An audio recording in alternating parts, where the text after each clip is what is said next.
নমস্কার বন্ধুরা, সবাইকে স্বাগত ফিজার গ্রামীণ রান্নাঘরে। আজকে আমি বানাবো চিড়ে ভাজা মাখা রেসিপি।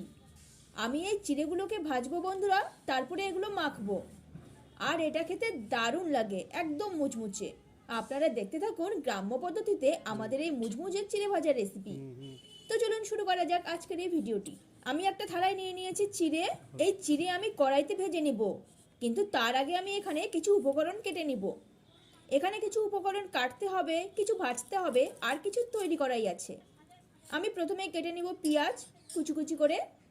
পেঁয়াজের চোচা ছাড়ানোর পর গোটা অবস্থায় আমি ধুয়ে কাটবো। আপনারা এই রেসিপিটা সকালে বা সন্ধ্যায় জলখাবার হিসেবে খেতে পারেন, খুব ভালো লাগে।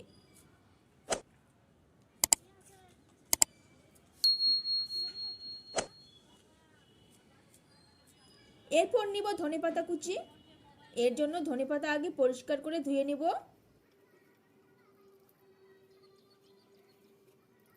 ধুয়ে জলটা ভালো করে ঝেড়ে নিব। এবারে কাটবো একদম কুচি কুচি করে। চিড়েটা ভাজার আগেই আমি সব কেটে রেখে দিচ্ছি বন্ধুরা, এতে করে চিড়ে ভাজার সাথে সাথেই এটা মেখে নেওয়া যাবে।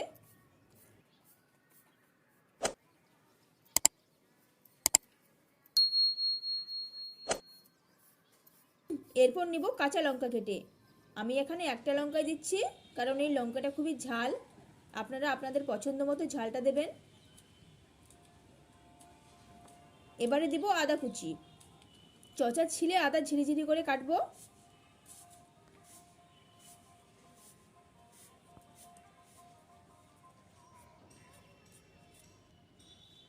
তো বন্ধুরা, কাটাকুটি আমার সব হয়ে গেছে, আর কিছু কাটার দরকার নেই। এবারে সোজা চলে যাব উনুনে। উনুন ধরিয়ে নিব। তো দেখুন খড়ি ধরে গেছে।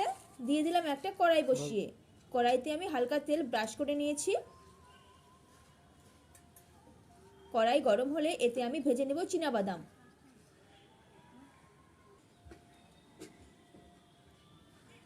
এই যে দেখুন চীনাবাদাম নিয়ে নিয়েছি। হয়ে গেছে গরম, দিব চীনাবাদামগুলো। এগুলো ভালো করে ভেজে নিব।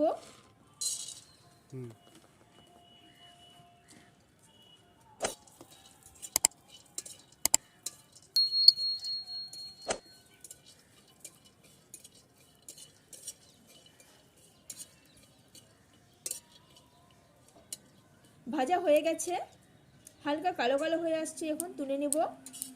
বাদামটা আপনাদের একটু কম আঁচে ভাজতে হবে, তাহলে সুন্দরভাবে ভাজা হবে। বাদাম তুলে নিয়েছি। এবার এই কড়াইতেই আমি দিয়ে দেব কাঁচা চিড়েগুলো।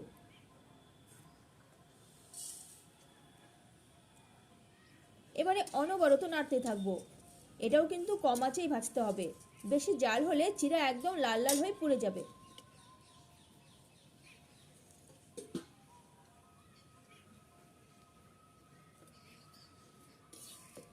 ঘন ঘন নাড়তে থাকবো।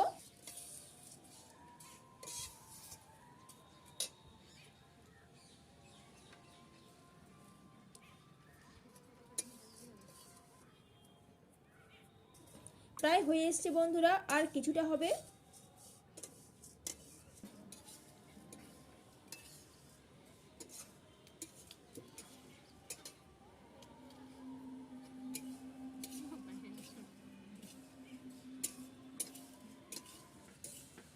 দর্শক বন্ধু খেয়ে খেয়ে অর্ধেক হয়ে গেল। চিড়ে ভাজা একদম হয়ে গেছে, মুচমুচে কুড়মুড়ে হয়ে গেছে। আমি খড়িটা উনুন থেকে বের করে নিব। এবারে কড়াই নামিয়ে চিড়ে ভাজা থালায় ঢেলে নিব।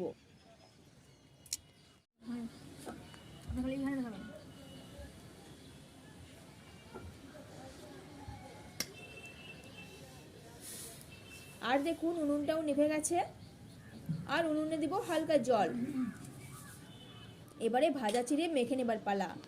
প্রথমেই দিলাম ভেজে রাখা বাদামগুলো। দিব পেঁয়াজ কুচি, ধনেপাতা কুচি, আদা কুচি, লঙ্কা কুচি, দিলাম ঝুরি ভাজা, আর দিলাম ভাজা গোটা ছোলা, চানাচুর। ভিডিও কিন্তু কন্টিনিউ হচ্ছে।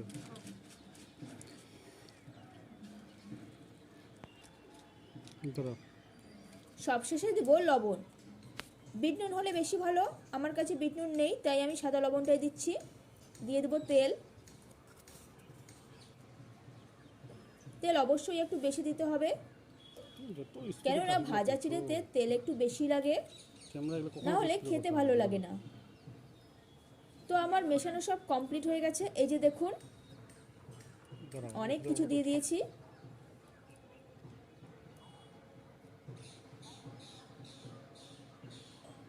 এবারে মাখবো, ভালো করে মেখে নিতে হবে।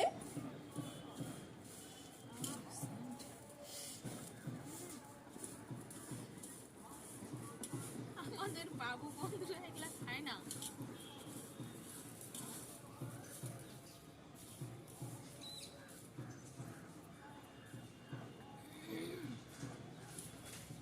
মাখানো হলে বন্ধুরা আমি একটু খেয়ে দেখি কেমন হয়েছে। দারুণ লাগছে, সব কিছুই ঠিকঠাক আছে। তো এই ছিল বন্ধুরা আজকের এই রেসিপিটি। তো এই রেসিপিটি আপনাদের কেমন লাগলো তা নিচে কমেন্টে জানান। আর ভিডিওটি ভালো লাগলে একটি লাইক করুন, আর সাথে চ্যানেলটি অবশ্যই সাবস্ক্রাইব করুন।